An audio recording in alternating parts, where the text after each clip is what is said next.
यह अभियान देश में संविधान बचाने के लिए और संविधान द्वारा प्रदत्त अधिकारों की रक्षा के लिए, जिस कानून में बहुत साफ शब्दों में लिखा था लोक जनप्रतिनिधित्व अधिनियम 1950 में कि भारत में जन्मा हुआ कोई व्यक्ति जिसका उम्र 18 साल से ऊपर हो वह भारत का मतदाता होगा। जिस मतदाता के जरिए देश में पंच से लेके प्रधानमंत्री तक के पद के लिए चुनाव होते हैं। केवल इस मतदाता सूची से विधानसभा और लोकसभा तक ही सीमित नहीं है। समाज के हाशिए पर बैठे हुए गरीब लोग या उन लोग जो अल्पसंख्यक समुदाय के लोग या लोग भूमिहीन लोग या उन लोग जो पढ़े लिखे लोग नहीं हैं, उनको बिना भेदभाव का कानून उनको वोट देने का अधिकार दिया था। और जिसको वोटर लिस्ट में नाम होगा वही चुनाव लड़ेगा, यह भी बात सत्य है। ऐसा नहीं है कि मतदाता सूची में नाम नहीं होगा तो आप चुनाव लड़ सकते हैं। लोगों ने अपने स्वाभिमान के लिए, लोकतंत्र की रक्षा के लिए और भारत सरकार और राज्य सरकार के विभिन्न स्कीमों में जो योजनाओं का जो फ़ायदा है वो लगातार मतदाता सूची, पहले वोटर आई कार्ड ही हमारे पास आधार था पहचान का, जब तक आधार कार्ड नहीं था। और आधार कार्ड को भी आज देश में मना कर दिया गया कि इसको हम पहचान पत्र नहीं मानते हैं। एक ऐसी लड़ाई है जो लोकतंत्र, संविधान, जमहूरियत की रक्षा की लड़ाई है, जिसका नेतृत्व राहुल जी और तेजस्वी जी कर रहे हैं। और यह केवल पदयात्रा, यात्रा, जनसभाओं के जरिए नहीं, पार्लियामेंट के भीतर भी आपने देखा होगा लगातार हम लोग 20-22 दिन से जूझ रहे हैं कि एसआईआर पे चर्चा हो जा। कौन ऐसी बात है चुनाव आयोग के द्वारा या भाजपा की सरकार के द्वारा जो बातों को छुपाने का प्रयास किया जा रहा है लगातार, और जिस तरीके से छुपाने का जो प्रयास हो रहा है, लोकसभा में चर्चा नहीं।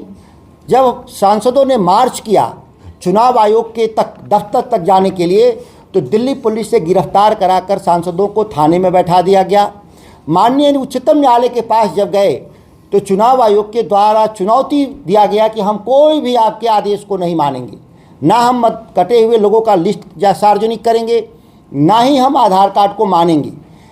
माननीय उच्चतम न्यायालय में भी आंशिक सफलता जरूर हम हासिल किए, लेकिन जो ग्राउंड पे जो रियलिटी है अभी भी वो आधार कार्ड को नहीं मानने को तैयार हैं।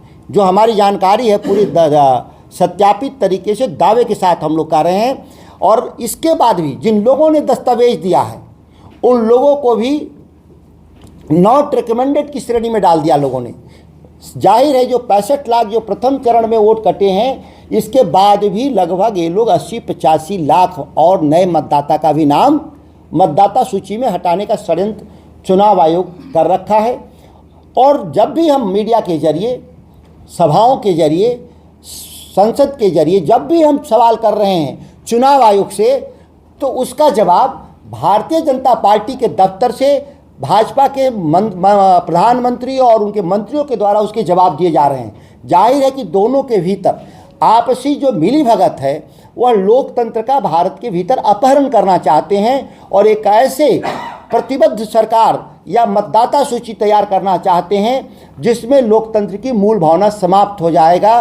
विपक्ष का भूमिका समाप्त करने का जो षड्यंत्र ये नए तरीके से कर रहे हैं, यह भी याद रखें। इस तरह का कुचक्र चुनाव आयोग ने महाराष्ट्र में भी किया था, जब नए मतदाताओं को सूची में 8% नए मतदाताओं को सूची में डाला। कर्नाटक में लोगों ने नए मतदाता सूची में नाम डाल दिया। एक विधानसभा में 1,14,000 एक बड़ा वोट होता है। दिल्ली जैसे छोटे जो जगह हैं उसमें 1,14,000 से एक विधानसभा बन जाता है। उतना नया मतदाता जोड़ दिया लोग बंगलोर के मतदाता सूची में। दिल्ली में भी चुनाव हुआ था, आपने देखा होगा कि केजरीवाल जी की विधानसभा के क्षेत्र में हजारों हजार मतदाताओं का नाम काट दिया गया और एक पते पर 300, 400 मतदाताओं का नाम जोड़ने का काम किया गया। यहाँ पर भी आप देखेंगे एक ही परिवार के एक ही गांव में, परिवार नहीं गांव में, चेनारी में 70 मतदाताओं को मृत घोषित कर दिया गया। जब लोग गए वहाँ पर राजनीतिक दल के कार्यकर्ता के तौर पे तो डीएम रोहतास के द्वारा बाकायदा धमकाया गया और आज भी उनके द्वारा जो अधिकारी हैं बीडीओ और बीएलओ जा कर के उस चेनारी के उस गांव को घेर कर रखा है लोग कि मतदाता जो जीवित मतदाता हैं जिनको मृत घोषित कर दिया है वह अपनी बात मीडिया के सामने न रख सकें या राजनीतिक दलों के सामने न रख सकें। इस तरह का जो भय जो पैदा किया गया है, इसका मुंहतोड़ जवाब के लिए राहुल जी और तेजस्वी जी यात्रा आ रहे हैं। यहाँ तक कि सासाराम शहर में पिछले हम 5 दिन से प्रयासरत है, हेलीकॉप्टर उतरने का परमिशन नहीं दिया जा रहा है। ये पहली बार ऐसा है कि पुलिस लाइन में मुख्यमंत्री का हेलीकॉप्टर उतरता है, सरकार के बैठे हुए लोगों का सासाराम शहर में हेलीकॉप्टर उतरता है, लेकिन राहुल गांधी जी और तेजस्वी जी का हेलीकॉप्टर की अनुमति अभी तक नहीं दिया गया है। यह चुनौती है हमारे लोकतंत्र के सामने कि किस तरीके से सत्ता में बैठे हुए लोग विपक्ष को कुचल देना चाहते हैं प्रशासनिक मशीनरी के जरिए। यह एक ज्वलंत उदाहरण है जो मीडिया को जानकारी में शायद ये बात नहीं होगा। आखिर ये हमारे जो नेता जो आ रहे हैं विपक्ष के, राहुल जी तेजस्वी जी, वो आ रहे हैं एक ऐसे अभियान में, महाअभियान में, जो चुनावी राजनीति को बाद में प्रभावित करेगा, पहले हमारे अधिकारों को सुनिश्चित करेगा। जो हमारे महागठबंधन के समर्थक हैं उन्हीं के लिए लड़ाई नहीं लड़ रहे हैं हम। इस देश के 100% मतदाताओं की मतों की रक्षा के लिए संघर्ष हम कर रहे हैं। हम केवल अपनी पार्टी के लिए नहीं, हम इस देश के बुनियाद को, लोकतंत्र को रक्षा के लिए लड़ाई लड़ रहे हैं। और इसीलिए तमाम लोगों से अपील भी है कि इस महाअभियान में आप शामिल होने के लिए आएंगे और इस यात्रा कार्यक्रम को, तेजस्वी जी और राहुल जी की यात्रा को मजबूती प्रदान करने का काम करेंगे। और मीडिया के सामने इसलिए कि किस तरीके से रोहतास जिला प्रशासन और यहाँ के डीएम के द्वारा लगातार गुंडागर्दी की जा रही है हमारे रैली को, कार्यक्रम को विफल करने के लिए, या जो जिनकी आवाज़ हम देना चाहते हैं मतदाताओं का, उनको डराया और धमकाया जा रहा है। यह बात इसलिए मैं कह रहा हूँ कि लोकतंत्र रहेगा, सत्ता आएगा और जाएगा, लेकिन जो प्रशासन के लोग ये सोचते हैं कि कुचल देंगे लोगों के जो अधिकार हैं आम मतदाताओं का, वैसे लोग को हम लोग दंडित भी करेंगे आने वाले समय में। सत्ता स्थायी नहीं होता। अगर इस मुगालते में जिला प्रशासन है रोहतास का, इस इलाके का, तो उनको भी सबक देने का काम करेंगे। आपने जैसे कहा कि ये कोई राजनीतिक रैली नहीं है, ये रैली है संविधान को बचाने की, वोट के अधिकार को बचाने की। तो वोट का अधिकार अगर आम जनमानस का खत्म होगा तो उसमें बीजेपी के वोटर भी हो सकते हैं। तो इसमें आपका भाजपा क्यों निशान दे रही है? भाजपा को भी आना चाहिए इस रैली में समर्थन देने के लिए। भाजपा को लोकतंत्र में कभी विश्वास था? राष्ट्रीय स्वयंसेवक संघ 1947 के बाद जब आज़ाद भारत हुआ, तब देश का संविधान लिखा गया, तो पांचजन्य में साफ लिखा कि हम भारत को आज़ाद नहीं मानते। उन्होंने अपने नागपुर के मुख्यालय पर तिरंगा झंडा लहराने से मना कर दिया। वहाँ के 2 लोगों ने जब हाई कोर्ट गए तो हाई कोर्ट के आदेश से 2007 में तिरंगा झंडा को अपनाने का काम किया। जिन लोगों से मुकाबला है इस देश में, यह कठपुतली प्रधानमंत्री हैं। भाजपा एक कठपुतली ऑर्गेनाइजेशन है। इसकी डोर नागपुर आरएसएस के मुख्यालय में है और वो भारत के न संविधान को मानता है, न भारत के आज़ादी को मानता है। ये लड़ाई भारत के मताधिकार को लेकर, सुरक्षा को लेकर के है।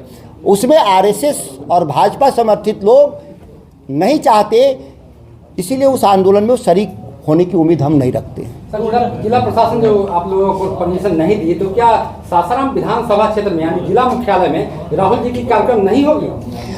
एकदम निश्चित तौर पे राहुल जी और तेजस्वी जी का कार्यक्रम होगा।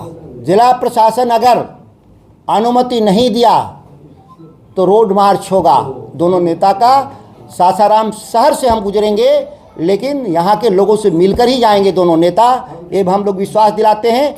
प्रशासन के कृपा पात्र पे नहीं है, हेलीकॉप्टर नहीं उतरेगा तो गाड़ी से आएंगे, लेकिन आएंगे और यात्रा को पूरा करेंगे। फिलहाल क्या प्रारूप है अभी यात्रा का? जो प्रारूप है, कहाँ उतरेंगे, कहाँ सभा करेंगे, इसके बारे में बताएं। सभा स्थल सोरा हवाई अड्डा सासाराम वो तय है कल 10 बजे दिन में। बाकी हेलीकॉप्टर का अनुमति अगर शाम तक मिल जाता है तो उसको अलग से हम प्रेस रिलीज देंगे, नहीं देंगे तो फिर हम यात्रा को वहाँ कार्यक्रम ख़त्म करने के बाद आएंगे शहर में और फिर शहर से वापस जाएंगे। प्रशासन क्या चाह रही है अभी तक? प्रशासन चाहता है कि यहाँ पे रैली ना हो, मतदाता सुरक्षा, प्रशासन के खिलाफ, इलेक्शन कमीशन के खिलाफ ये आंदोलन है। वो नहीं चाहता कि यहाँ पे कोई भी आंदोलन, प्रदर्शन और ये यात्रा शुरुआत हो। जिला प्रशासन का रवैया बहुत बेहद निराशाजनक और विरोधी है। यह सत्ता पक्ष के हाथ में खेलने का काम कर रहे हैं लोग। सर 2024 जब लोकसभा चुनाव था तब आप लोगों ने कहा कि संविधान खतरे में है। अब जब बिहार चुनाव है तो आप लोग कह रहे हैं कि वोटर का मूल अधिकार जो है, मौलिक अधिकार, वो खतरे में है। तो भाजपा का भी ये चुनाव देखते क्या आप लोग इस तरह के मुद्दे उठाते हैं, राजनीतिक रंग देते हैं? भाजपा तो चुनाव के समय ही न खेल शुरू करती है। 5 साल तो 4.5 साल तो नकाब ओढ़ के लोकतंत्र की बैठी रहती है। जब भी चुनाव की प्रक्रिया शुरू होती है तो मतदाता सूची से नाम हटाना, मतदाता सूची से फर्जी नाम जोड़ना, लोगों को गायब कर देना, ईडी और सीबीआई से छापा डालना, ये चुनाव के दौरान भाजपा पूरे 6 महीना करती है और 4.5 साल तक वो लोकतंत्र का नकाब ओढ़ के बैठी रहती है।